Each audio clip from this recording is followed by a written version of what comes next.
Vision and Stone, and now in cabinets too. Located at 383 Tower Drive in Augusta. Thanks for watching News 12 on your side. From the station that's on your side, this is News 12 at 6 o'clock. Okay, here we go. Just 3 days left until the Dogs make a run for their second national championship in a row. Woo! Our sports team is already in Los Angeles, ready to cover the game, get everyone hyped. They're covering the fans and everything in between. We've got sports director Dan Booth live with reporter Alyssa Lyons. They are in front of SoFi Stadium. So, guys, how's everybody feeling out there? What's going on, everybody back home? We are still inside the Los Angeles Convention Center, being a part of Playoff Fan Central. We've had a bunch of fun opportunities to play some fun games today, and currently the score is 2-1 in favor of me. Alyssa looking for some redemption. Okay, I'm not going to create any excuses anymore, but I mean, this one is going to be a real test. I think, I don't know if we can show the rest of the course because it's pretty intense. We got pretty much everything in this course, Dan. You know, and all I know is after this workout, after this course, we got to let Kirby know that if he needs us in the fourth quarter on Monday night, we're ready. All right? Oh, yeah. So, all right.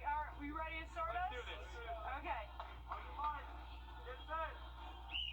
Let's go. Come on, Daniel.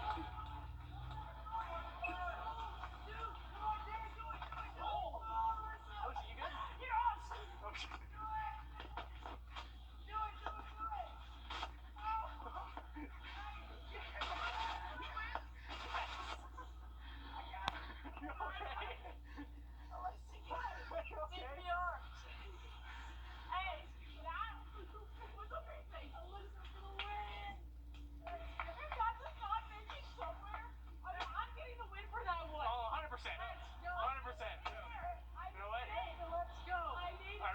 Shoulder bump for Alyssa right quick. 1, 2, 3.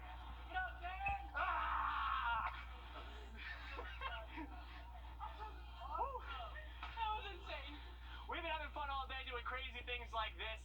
You can find it all on all of our streaming services, smart TVs, website, Facebook, you name it, it's all there. It's gonna be a lot of fun. Still catching my breath from the 40, if I'm gonna be honest. But Wild. Whew. Oh, my gosh. Exclusive content on digital all weekend long. It's gonna be a lot of fun. I'm so glad you were okay, Alyssa, but let's give that girl the MVP trophy. Dan, she won. No more competition for Alyssa. We know she's dedicated, okay? We got to check our workman's comp policy. I don't know if you guys can stay out there. I don't have the right shoes. No, all I'm saying is the ability, the pure ability to throw backwards. Okay. All right, guys. While Okay, you guys go clean up. Doc Browers is healthy, so we do not need you. He's back from being sick, Richard. They know we're live, right? I mean, clearly this was not rehearsed. This is live television. But giving up the body, you have to hand it to her. She gets the win there. All right, let's talk about this tweet. Restrictions on tailgating at SoFi Stadium have turned into a bit of a pain for Georgia fans. We know how to tailgate, right? Governor Kemp tweeting this, saying California does not know that tailgating with friends and family is the only way to prepare for a big game. When Georgia hosts the 2025 National Championship, we'll make sure fans are able to tailgate, even if it's at the state capitol. I think you'll get bipartisan support on that one, Laura. You know, that's how you win a third term in office in the state of Georgia. An unprecedented third term. Good tweet. Yeah, that is a statement. Okay, the Academy Sports Store in Evans let us in to see the boxes containing the Georgia Bulldogs merchandise. They're going to start selling if the team wins at the stroke of midnight. It's going to be shortly after they clinch the game, so shortly after Georgia wins the game, we'll obviously sit and make sure we have everything set up on the tables and we're ready for customers. And if the Dogs are not able to pull out a win, which we're not even going to speak about, all of the merchandise in those boxes will have to go untouched. So let's not even think about the waste of that carbon footprint. We don't want that as an option. I mean, we're environmentalists. It's going to be purple. We know it's going to be purple. Yeah. Staying in the box should be purple. Yes. Okay, this is the design for the Bulldogs win. It was leaked, so if they win, they are ready to go. So that is pretty confident to already go ahead and make the design. Nice with palm trees there. Yeah. Well done. That'll look good on next year's jerseys, right? Yeah, that's all right. Oh man, I'm kind of superstitious. I don't like that stuff coming out early. Definitely could be a jinx. I hope not. Too late, right? All right, thanks for that, Riley. It has been a year now since an 8-year-old was shot and killed while petting a pony in a drive-by shooting near her home. As family deals with the grief, they're doing everything they can to make sure her legacy lives on. Right here by my side, that's where she used to be at all the time, so no matter where I go, I know she with me. Over the last year, Aubrey's dad and aunt have organized community events in her name, all to give back and to remember this sweet girl taken much too soon. And while a lot of families start the year fresh with brand new resolutions, Aubrey Anthony's family says they're taking the pain from 2022 to help those around them in 2023. Howie Turner sat down with them. First pray, give the glory to God, and just think about all the good memories. Remembering Aubrey is fearless, patient, kind, loving, and a friend to all is how Arthur Anthony and his family say they made it through 2022. Good. Even when the situation happened, I knew my brother couldn't stand up to do it, so I had to step up. But we all have been putting together, like I said, he got great friends. Determined to keep her spirit alive in the Augusta community, they decided to live like Aubrey and give back to the things she loved most, starting with school. The book bag drive, that was a pretty good turnout. A lot of her friends was able to come play. Next, a scholarship in her name. To a senior, excellent in the community and in the classroom. And Arthur's favorite memory, a birthday party at Aubrey's grave. Probably her birthday party because, like I said, she had both sides of her family there. Everyone was enjoying each other, and they put together a dance contest. At the end of the day, she taught her family to be two things, fearless and patient, and that's how they plan to live in 2023. She was fearless. She's been on a plane before I have. New Year's starting, I'm taking my first flight. Taught me patience, no rush. Just savor every moment that you got.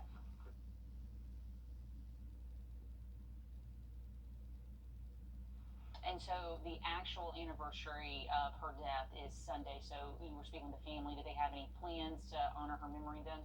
Well, Arthur kind of talked about her dad and just kind of talked about, they've just been trying to get through this holiday season. It's the first one without her. So they will have something small, maybe a little balloon release, purple ones, of course. Yeah, her favorite color, right? Yeah, absolutely. A little balloon release and spending some time with her family and her friends. Yeah, they continue to do such good work in the community, just trying to make sure that this wasn't in vain. So our thoughts with them, of course, at this time.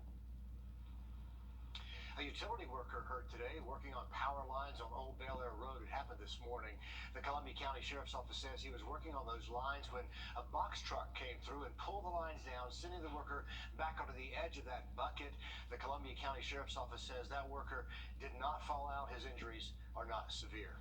A community mourning the loss of a longtime teacher at North Augusta Middle School. Mr. Latimer Blunt is served as an English teacher and football coach for more than 25 years.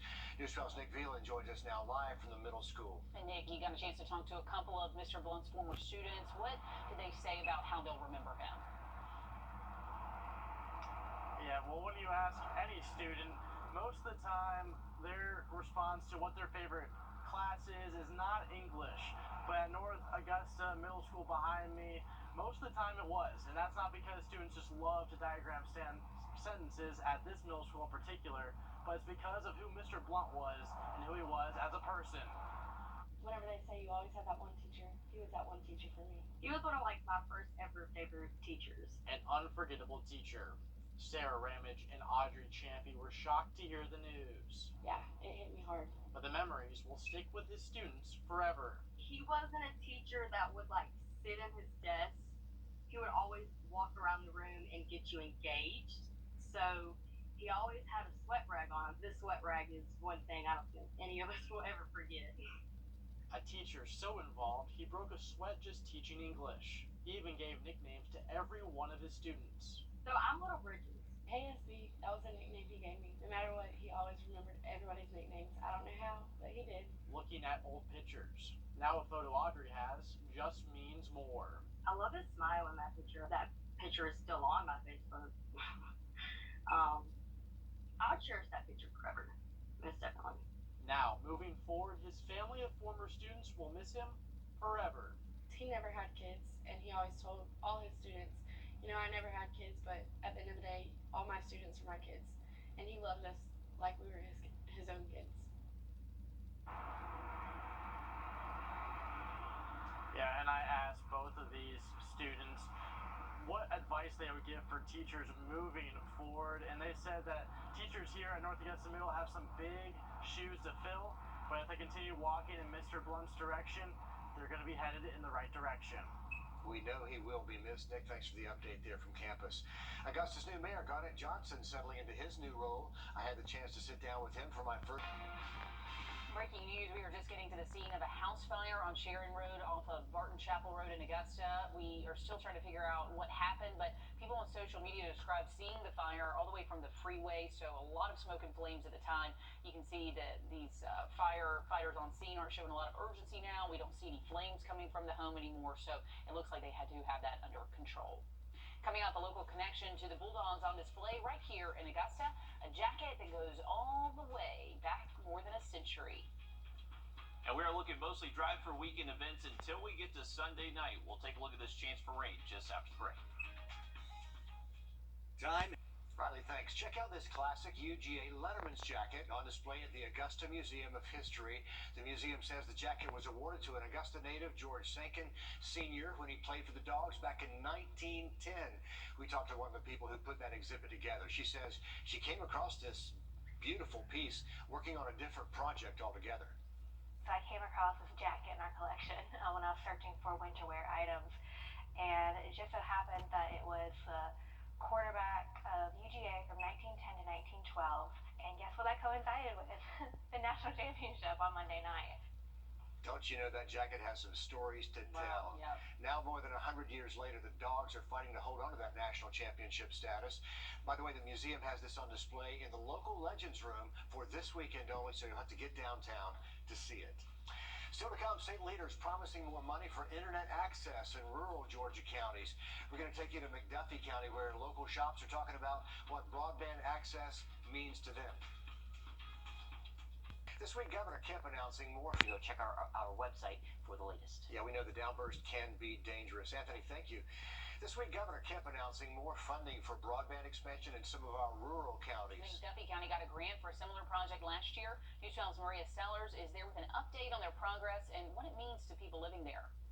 Well, the county says it could be a year to a year and a half before that broadband is fully installed and up and ready to run. But for local businesses like Kelly Business Printers here, they're excited about the opportunities it presents. Sean Kelly has owned Kelly Business Printers in McDuffie County for more than 2 decades. They rely on internet for everything. It used to be we'd print out a hard proof and take the proof to somebody, let them look at it, and they'd approve it from there. But now, I'd say nearly 100% of it is all done online. They are not the only business who says internet is a crucial part of their job.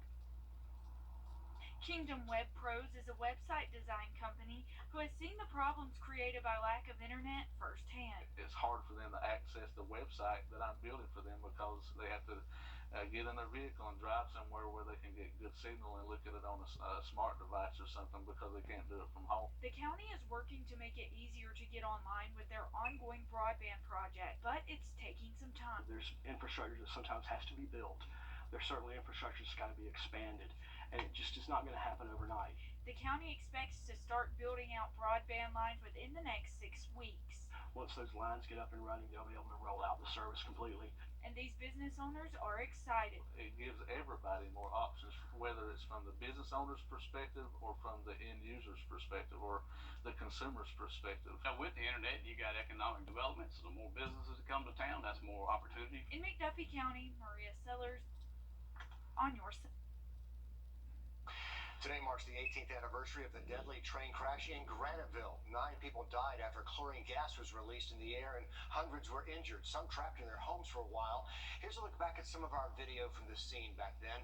A marker honoring the victims of the accident says that freight train derailed after encountering an open switch. The wrong switch was left open.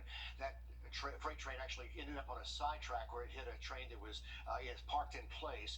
A huge cloud of chlorine gas released that morning. Several people sued. The case was actually settled back in 2011. But some groups are still monitoring those long-term health effects of those who got sick back then, just to provide resources. All that happening 18 years ago today.